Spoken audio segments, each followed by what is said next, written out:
I love our little togetherness.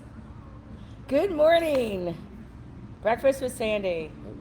We are now live. Happy post-election day from headquarters. So I'm with, I don't know if you know them, Kevin and Jason, my faves.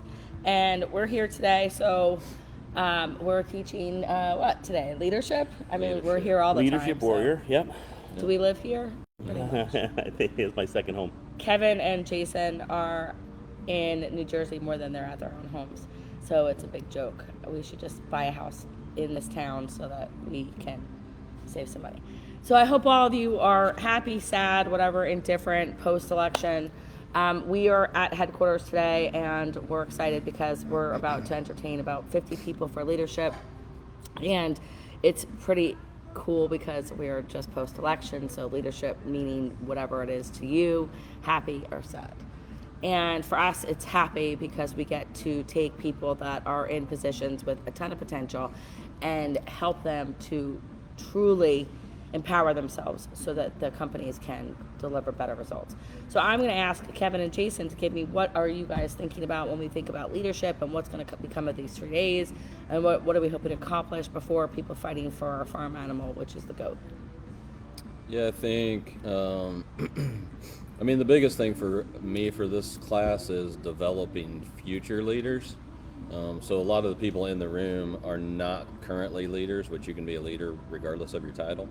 But these are people that the business owners have identified to be future leaders in their business.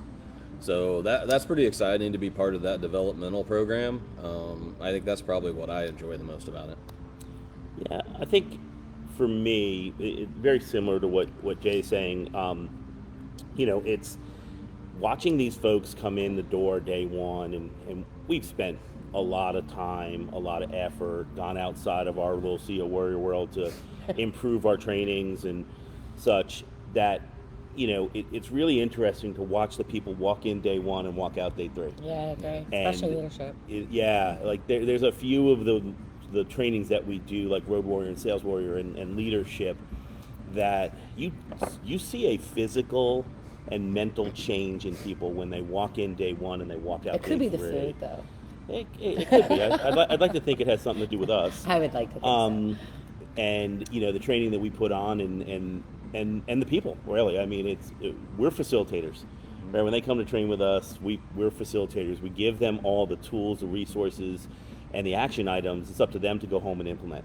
Yeah, it's because you guys are leaders. And it makes it interesting to hear the follow-up calls and talking to the owners, critical managers, and some of the employees that come here, and listen to their growth. Just had a conversation this morning with a guy who went to Road Warrior, and I always hear this, and I don't mean to sound arrogant to hear this, but it's humbling when someone says one of our trainings changed their life. Life changing, yeah, I've heard that. Cool. in the hotel this morning waiting, ran into a guy, and he said his came to Road Warrior. It changed his entire career, changed his life. He's now here for leadership because he's being asked to step up. And one of our, really, really solid clients really, really implements. I think I know who that is.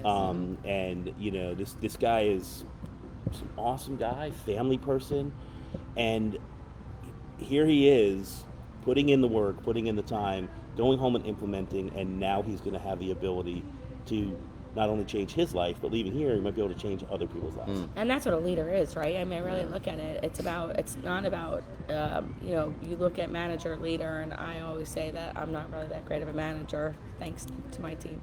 My team's sitting there going, yeah, we know. But I think leadership, to me, is more important, and having people who want to follow you. And again, post-election, we think about the military. They don't have managers, they have leaders. And really creating people that you want to follow in their footsteps is more important to me than managing. Obviously, I don't manage to the numbers very well, and I call myself out all the time on that. I can do better. But what I really look at is do people want to become better in your presence? And that's what a leadership is. Leadership is about making people rise to their potential. Seeing potential in people is more important to me than because numbers can tell us a different story. What do you feel about that? Well, and I think leadership too is aligning yourselves with people that maybe have strengths that you don't have, right? I think that's why we're such a good team. Is Sandy talks about not managing the numbers. I love managing the numbers, Right. But like, I know, surprise. But like, I think that's a good trait of a leader, is being able to align yourself with people that have strengths that maybe you don't have, or passions that you don't have, things you don't want to really do, right? And I think that's a big part of leadership as well. Yeah, and a good part of leadership too is getting outside of yourself and understanding that it's okay to have people who might be better than you that work on your Absolutely. team. Yeah, hell yeah. And that should be embraced by a leader. Because Absolutely. again, this is not manager training today Right. and tomorrow Right. and Friday. Right, it's leadership. Right. This is leadership. So you lead a team, and I love the analogy of the military. A military team has specialists. Mm-hmm. They have a person that might be a bomb specialist, a person who might be a sniper, a person. The leader is the one that just knows who has the best skills Right. and puts them in the right position, Exactly. Yep. and then just holds them accountable to do their job. Yep. Yeah. And I think that's really, really important message, that it's okay. It took me a long time to figure that out in my career. I thought as the leader or the manager or whatever I called myself at the moment meant that I had to be the smartest, Yeah. the most important, the most powerful person in the room, and I went about doing that in my terrible communication style. Right? Very authoritative, very dictatorship. And then I learned over years, a lot of mistakes. Yeah, Learned sure. over years how to, embrace people who were better than me on my team, and, being a true team. And you make a great point. The three of us work very, very well together. And we all have different strengths and weaknesses, right? And it just plays very well, with and Caroline as well with her role too. But I feel as though we have a level of communication that most people don't have on teams, which is critical. I mean, we want to call each other out on shit. We want to talk about things. We want to level up. We want to dummy some things down. I feel as if we are just out there and say, how can we make this better? And we all have a shared vision. And I think that's really an important thing that we talk about very often, is that our team has a very collaborative, shared vision. So we are in clear and aligned vision. Yeah, clarity and alignment. Woo. So for us, it's all about how do we get from here to there? What's the gap that we need to fill, and what roles do we need to play? And trust me, we wear a lot of hats. So for us, we constantly have to put ourselves in different positions. And I think we have a lot of leaders on our team. The four of us definitely take leadership roles. Sometimes we have to take the back seat and let other people do it. Sometimes we have to elevate others on our team and our staff in order for us to have them fulfill that. But today and tomorrow and Friday are going to be all about how do we take what you own as a strength and elevate that. And some people just are not, I don't think anyone's naturally born anything.